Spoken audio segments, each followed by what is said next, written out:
uczę się. Ale czego? Wegańska zupa pfo. Zapraszamy serdecznie. Dzisiaj przepis, który obiecaliśmy Wam dawno temu, bardzo pożywna, pyszna zupa z makaronem i w wegańskim wydaniu z kotletami sojowymi i tofu. Zapraszamy. Zupa pfo. Nasza ulubiona. Ja nie będę tego powtarzać, jaka to zupa, ale już wiecie. Zaczynamy od tego, że trzeba kotlety sojowe zagotować w odrobinie wody z sosem sojowym i melasie z karobu, dlatego że te kotlety muszą być nasączone słodyczą, słonością, po prostu intensywne. Jeśli chcecie zobaczyć, jak się nie obsługiwać, jak się obchodzić z kotletami sojowymi, również tymi do zupy pfo. Znajdziecie link tutaj nad Joli głową, tam jest cała instrukcja tego, co można zrobić z kotletów sojowych. My tu gadu, a zupa się nie ugotuje. Zalewamy kotlety sojowe. Z kotletami wlewamy sos sojowy, w naszym wypadku tamari i melasem z karobu. Troszeczkę wody. Tak, tylko tyle, żeby kotlety były zanurzone. I odpalamy palnik, a nawet dwa, ponieważ w jednym będą przygotowywały się kotlety, a w drugim będzie gotowała się woda na makaron. Nie, będzie się smażyć tofu.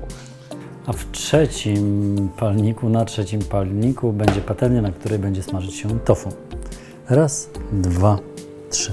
Wodę na makaron oczywiście solimy, przykrywamy garnek i czekamy, aż się zagotuje. W tym czasie możemy pokroić tofu w takie nieduże plasterki i jeszcze na pół i chyba takie wystarczą. Wszystkie plasterki musimy skropić sosem sojowym, żeby nabrały smaku przed smażeniem. Resztę sosu sojowego dodam również do gotujących się kotletów. W tym domu nic się nie może zmarnować. Kotlety trzeba co jakiś czas tak przełożyć z jednej strony na drugą, żeby równomiernie nabierały wilgoci. Rozgrzewamy olej na patelni. Oczywiście jest wiele szkół przygotowywania kotletów sojowych. Już niektórzy zwrócili nam uwagę, że tak naprawdę nie trzeba kotletów gotować, a wystarczy je zalać wodą na 30-40 minut. Oczywiście można. To wszystko zależy od tego, jakie kotlety mamy i wtedy tak długo je moczymy. Możemy moczyć, możemy zagotować. Ja wychodzę z założenia, że w trakcie gotowania robi się to szybciej.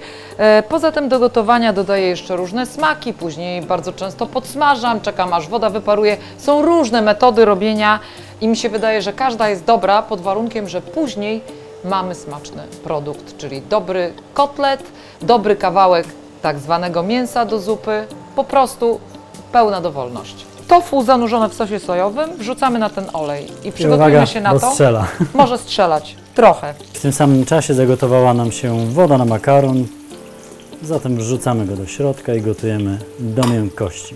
Jeśli podoba Wam się nasz pomysł na słynną wietnamską zupę w wersji wegańskiej, możecie ten odcinek polubić i zasubskrybujcie kanał, jeśli tego nie zrobiliście jeszcze. Naciśnijcie ten dzwoneczek, który jest pod ekranem, a zawsze pojawi Wam się powiadomienie, że coś nowego wydarzyło się w naszej wegańskiej i bezglutenowej kuchni. Pamiętajcie o angielskim tłumaczeniu, być może się komuś przyda, i o tym, że możecie zostawić komentarz albo o coś zapytać na YouTubie i na blogu kulinarnym. Ja Wam powiem szczerze, że ja zupę pho lubię jadać poza domem. Powiem Wam dlaczego. Gdyż jest to zupa, która wymaga jednak wielu czynności i mimo wszystko nie zniechęcam, bo jednak czasami ją robimy. Ale chodzi o to, że dużo bardziej wolę mimo wszystko takie dania, które robi się w moment, o tak.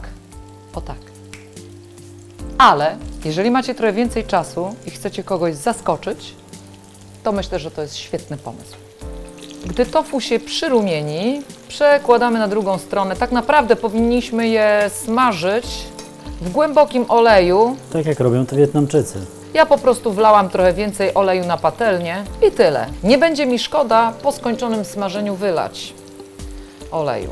Kotlety już fantastycznie wchłonęły sporą część wody z sosem sojowym i melasą. Zobaczcie, robią się coraz ciemniejsze, coraz bardziej intensywne i również ich smak będzie coraz bardziej intensywny. Ja myślę, że makaron już za chwilę będzie gotowy.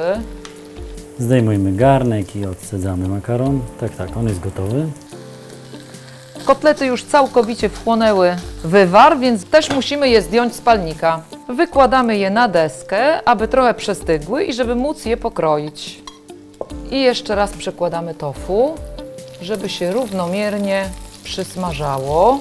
Makaron się odsączył, poczeka sobie na przełożenie do miseczek, a my oczywiście potrzebujemy tutaj esencji smaku, czyli bulionu warzywnego. Przepis na taki bulion znajdziecie oczywiście w najlepszym miejscu na świecie, tu, nad Joli głową. Ale samochwała. W najlepszym nam chyba znanym. występuje tam pod nazwą wegański rosół. W najlepszym Nieważne. nam tak czy znanym. inaczej to ta sama zupa, którą wlewamy do małego rondelka. Rondelek na palnik, włączamy palnik i wlewamy bulion.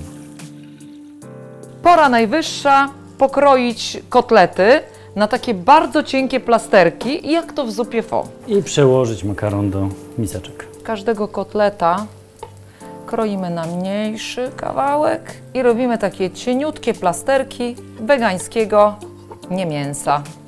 Tych, którzy Gdynię mają po drodze, zapraszamy na warsztaty kulinarne oraz do naszego bistro. A tych, którzy mają do nas daleko, być może zainteresuje nasz sklep internetowy. A na ateliersmaku.pl znajdziecie dokładny przepis oraz informacje o terminach warsztatów kulinarnych. Do misek przekładamy smażone tofu i na rozgrzany olej dorzucamy, Kotlety sojowe. czyli nie mięsko. Ono się musi teraz odrobineczkę podsmażyć, ale nie za dużo, tak żeby po prostu nabrać aromatu smażenia.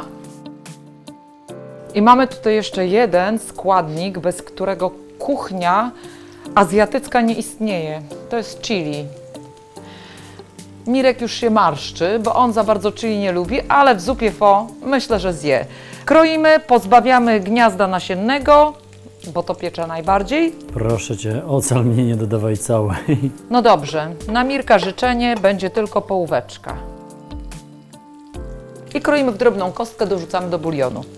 Pamiętajcie, że oprócz chili do tej zupy można dodać też surowej papryki, można też dodać czosnku, jak ktoś używa, można dodać szczypioru, my akurat Kiełki. tych rzeczy tutaj nie dodamy. Ale za to dodamy kolendrę, bez której ta zupa moim zdaniem nie smakuje. Kiełków tym razem nie będzie.